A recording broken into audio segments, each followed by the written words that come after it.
sinasabi ko, tama na mga dutae. Oras na para tumiklop kayo. Kayo mga didisyet, gumising kayo, baka babangungutin kayo ng diretsyo, hindi na kayo magising. Alam niyo ba ibig sabihin ng pangarap sa pinangako? Napakalayo, di ba? Pangarap nga eh. Iba yung pangako. Wala po ba na makamit dahil sa ano nga? Isa pa yan si Robert Sales. Kaibigan ko yan. Ha? Si Robert Sales, pinapangalanan na kasi nung mapapanood mo to. Iba yung pangako sa pangarap. Yung lagi mo inaano sa akin eh, nabudol. Paano kayo nabudol? Kayo budol. Tuloy-tuloy na yan. Mga dutae na nambudol dyan eh. Kayo mga dutae ang nambudol eh. Hindi kami. Hindi si PBBM. Kayo lang, bubo lang kayo. Wala kayong ano. Ikaw naging assistant ka ng attorney, wala mo, hindi mo alam yung pangako sa pinangarap. O, isipin mo nga yun. Eh mas may pinag-aralan pa kayo sa akin, pero iba yung pangako sa pinangarap. Nanay, anong masabi mo doon na pinaputok ngayon na sa Sokmit o yung mga vloggers na sa kabila na sa panahon lang daw po ni PBBM yung Pogo? Paano ni PBBM? O, ano yung bobo? Nagkaroon ng problema sa bobo Pogo. Lang sila? Ha? Sa panahon nga ni PBBM natiklo lahat eh. Oh, kung di pa si PBBM na naging pangulo natin, malalaman balat, bubulgar balat yan? Hindi, di ba? Dahil kay PBBM, kaya lumabas lahat, lumantad lahat ng mga katarantaduan ng mga Duterte. Kung paano binalahura ang bansa natin. Ay, iba yung susunod. Kaya naman sasabi ko, tama na mga dutae. Oras na para tumiklop kayo. Kayo mga didisyet, gumising kayo, baka babangungutin kayo ng diretsyo, hindi na kayo magising. Gumising kayo. Babangungutin kayo ng diretsyo niyan, hindi na kayo magigising. Kayo rin. Baka bukas, hindi na kayo magising, oh. Magsisi na kayo, oy. Mahalin nyo ang ating bansa at ang inyong pamilya, ang inyong mga anak. Magkaisa na tayo. Eh, dami pa ng didisyet na nanonood, oh. Nay, ano masabi nyo doon? Dito sa Pilipinas, dumadami na yung mga minors na mga Chinese national. Ayun na nga. Alam mo nangyari yan? Doon sa Davao, yung mga fake na ano nila, mga birth certificate, passport, sa Davao lang tagawa yun eh. Anong maging pero komento ngayon, mo doon, unti-unti naman Ano, sila na... anong komento mo doon sa ano? Ngayon po, sa panahon natin bilang, alam natin bilang isang Pilipino, pinoprotektahan natin yung kalikasan. Dumadami po, nung last administration, dumami po yung record ng mga national, like Chinese national na mga minors o nagmimina sa bansa natin. Paano nga ang presidente natin noon, mukhang pera? Again siya sa Retis, eh, bakit sa Pula, ang daming nilip, hindi ba siya galing sa Pula? Eh, protector ng mga ano yan eh. Protector ng mga droga yan eh. Tae. Protector ng kriminal, kagaya ni Kibuloy. International criminal, pinoprotektahan nila. Gawain ba na isang matinong tao yun? Isang matinong mamamayan? Hindi eh. Mga ano eh, hindi naman to. Nagpapastor-pastoran, pastor sa kademonyuhan. Nay, ano naman masabi niyo po na nagtatago na ngayon si Rocky? Ayan si Rocky oh. Sayaw pa mo Rocky! Kembot pa mo Rocky! Malapit ka na rin!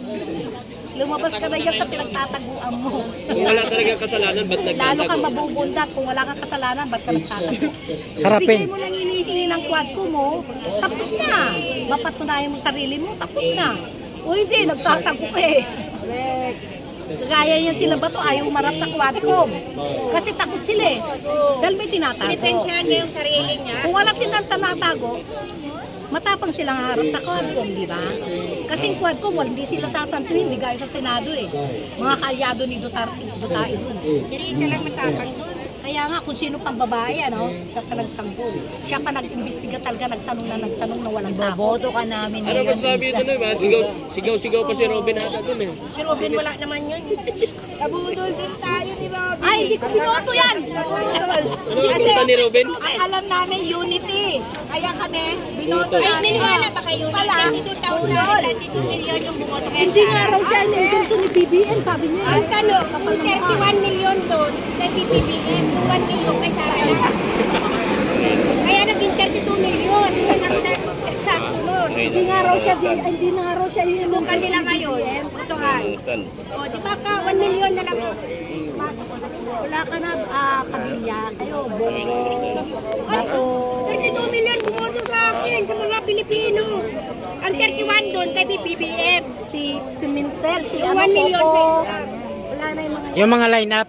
Yung mga... at ng Dutae lang, allies. Saka pro-China. Ang ginagawa nilang bobo ng mga Pilipino. Tama ba din? Sila lang ang bobo, tayo hindi. Diba? Kayo lang mga DDS ang bobo, hindi kami. Nay, may nag-comment dito. Anong Ayaw, masabi walang mo? utak. May bago na silang tawag sa inyo, mga kabangag na daw po. Oo. Bangag kami sa pagiging loyalista. Ang Pangulo, bangag sa pagtatrabaho. Yes! Adik sa paggawa ng kabutihan sa ating pangatat, kanyang trabaho kung paano niya paunlarin ang Pilipinas. Correct. Kaya tama lang yun, bangag adik ang Pangulo. Nay, Bangag sa trabaho, bangag kung paano niya gagawin ang ano. Nahihilo na yun sa kaiikot sa Pilipinas para mapaunlad lang ang ating ekonomiya. Kayo, bangag kayo, saan? Ha? Sa pagkamal ng pera. Nay, anong masabi mo doon yung mga supporters nila patuloy na nag-iingay sa social media na panay-panira na sinasabing mga drug addict daw po ang mga supporter ni PBBM. Magaling sila maghusga. Anong masabi nyo doon na hindi naman sila doktor o examiner para Kaya makapagsabi nga, nun? yung mga sinasabi nila, sa kanila naman bumabalandre. Kumbaga, yung sinasabi Kasi, nila sa sarili nila. tayo mga proud government, alam natin ang katotohanan. Kaya magsabi na sila hanggang gusto nila ng ganyan, nasa kanila yun. Kumbaga binabato lang nila sa Kaya nga, binabato lang nila sa Diyos nila. Sa amo nila. Si Pugita.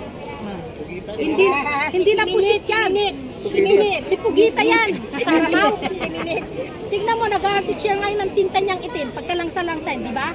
Ang Pugita ganun eh. Philip Lai. O, di ba? Kaya Pugita tawag ko dyan, hindi pusit. Kasi pusit maliit yun eh. Ano masasabi yun nung nakasuot siya ng all black tapos may crown? Kaya nga, wala na sa katinoan eh. Pumunta ka na lang sa mental. Pumunta sa Baclaran, hindi na nagpakain sa mga street. Hindi yung mga bodyguard niya, hindi niya pakainin. Kahit kakunti niya lahat yung bili niya sa mga bodyguard niya, kulang pa eh. Kaya kayo mga didishit, gising. Gising kayo. Kawawa ang inyong mga anak-anak. Kayo mga matatanda, kawawa ang mga apo-apo ninyo. Mahalin ninyo ang ating bansa, ang inyong pamilya. Yun lang masasabi ko sa totoo lang. Kahit tigil ninyo ang pambabati ko sa Pangulo, ang pagsasalita ng below the belt at hindi na tama. Dapat sa inyo makasuhan. How I wish talagang makasuhan kayo. Sana ang DOJ at saka NBI, DILG, kumilos na. Bigyan na ng aral itong mga taong to. Hindi na tama. Sobrang tama na. Yung mga... Tama na ang pambabalawura sa ating Pangulo. Yung mga vlogger na ganun magsalita. Kahit yung mga vlogger na yan, Silang bayaran. eh mayroon nga, di ba, may lumabas na nga na si Baduy, may kausap. Oh, yung mga trolls nila, kaya yun lang. Dapat, sa tingin mo na, dapat bang kasuhan ang mga vlogger ng mga DDS na grabe magsalita? Dapat sila, dapat lang. Hindi ba inaano na ni General Torre yan? Last na lang po sa amin, sa inyo po kay Marvin. Yung maharlika na yan? Pwe. Sayang, pa-picture-picture pa ako sa'yo noon.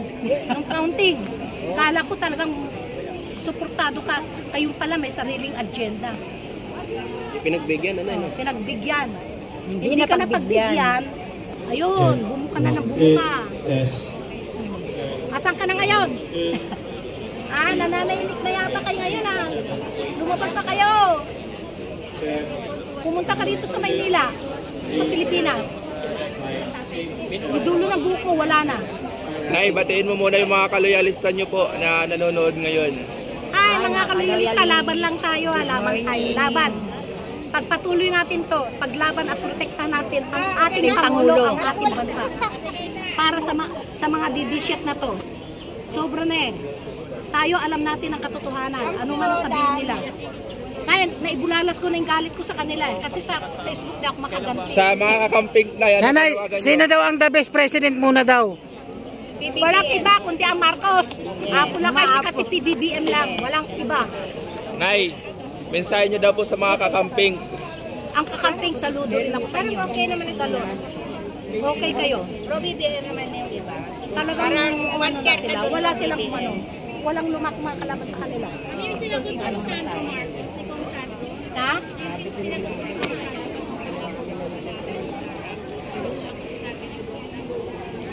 Parang nakukulangan pa ako pero magalang lang talaga. Magalang lang talaga.